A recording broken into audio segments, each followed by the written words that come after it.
How many men who listen to me tonight have served their nation in other wars? How very many are not here to listen? The war in Vietnam is not like these other wars. Yet, finally, war is always the same. It is young men dying in the fullness of their promise. It is trying to kill a man that you do not even know well enough to hate.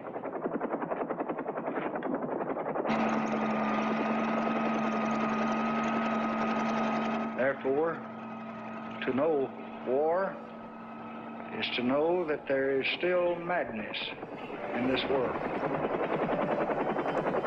You know, it's a funny thing. You'd think you'd have to have been mad before the war to come back and act like you was the same man. But for most of us that did make it back, the world we're living in reminds us every day of the places we've come from and gone to get here, and the parts of us that we left behind.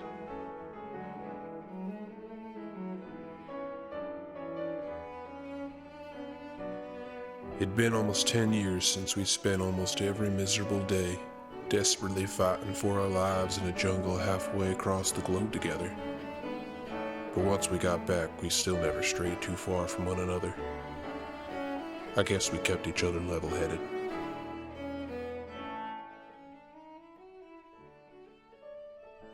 Cliff Johnson, who our regiment would come to know as Cliff the Spliff Johnson, was drafted into the war in 1966 along with myself, Billy J. Fox of Lee, New Hampshire.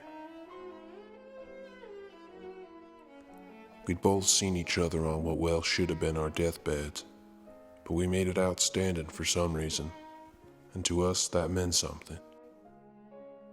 So since we got back, every Sunday Cliff and I would get together and just talk about the stuff we usually kept to ourselves.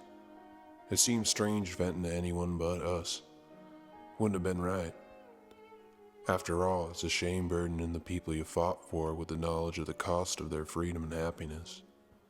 It usually seemed best to keep it to ourselves. No, it's hard to believe. It's so close. It's only an ocean away. Right over there. What? You know, Nam. It's ocean away. Right over there. Feel it. No, man, this is the wrong ocean. This is the Atlantic Ocean. You're thinking of the Pacific Ocean. No, I'm pretty sure I can feel it. Can't you feel it? It's right. It's coming from right over there. Right there. Maybe you're feeling like it's coming up through the Panama Canal. You know, like the sonic whale communication. I don't know what you're talking about, but I can feel it. Can't you feel it? Right over there.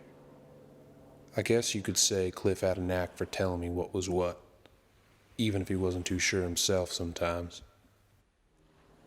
Bill, our forefathers fought and died right here, just like we did back there. But we made it back, didn't we? Who says I wanted to make it back? I can't say it surprised me when he said stuff like that. Cliff made it very clear that his purpose in life had already been fulfilled. There's just something I ain't felt since I've been back there. The power you have. That feeling you get when you see the soul get sucked out of a man's body after you sink him with a couple bullets from your rifle. I ain't felt nothing like that since I've been back there.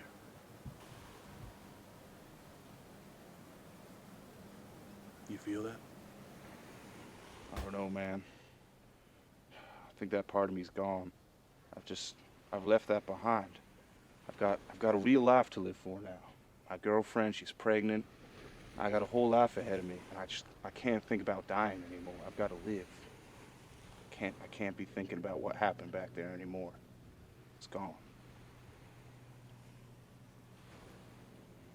I felt bad.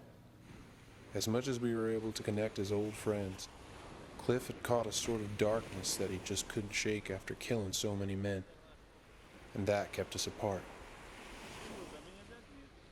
Once we got home, I tried moving on by focusing on the good times before the war, the way I grew up and how I wanted that for my own family. But it seemed like Cliff had no intention of moving on. I don't know if he could if he wanted to. I wanted to help my friend, but I didn't know what I could do without losing my own way too. Just ain't the same after you get back. It's like you walk down the street and people think that you're some kind of goddamned animal. I fought for my country, but when I got back, my country didn't fight for me. No, you just can't think like that. We're not the action heroes in the movies. Just regular old Joes. No, we don't do it. No one will, Cliff. No one will. Bill, I want to show you something.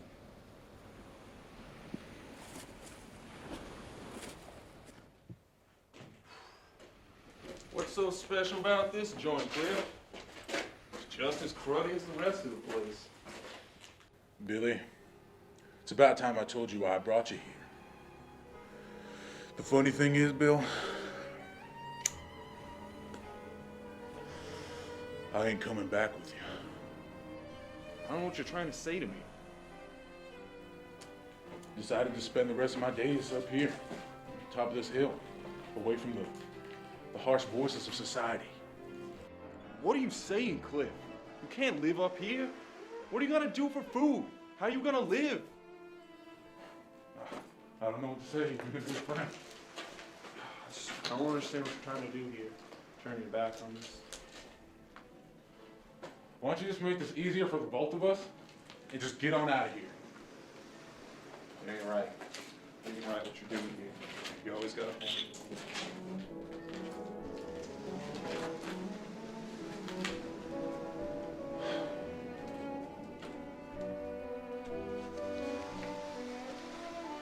Cliff, ain't you got a heart no more? I left my heart back in the rice paddies. I'd be lying to you if I said I didn't see it coming. I could tell that those old forts were the closest thing to home that Cliff had seen in years. But I guess home is a funny thing too. 4 walls and a roof just ain't enough to bring a man back into his comfort zone. A place where it feels right. That place is in your heart.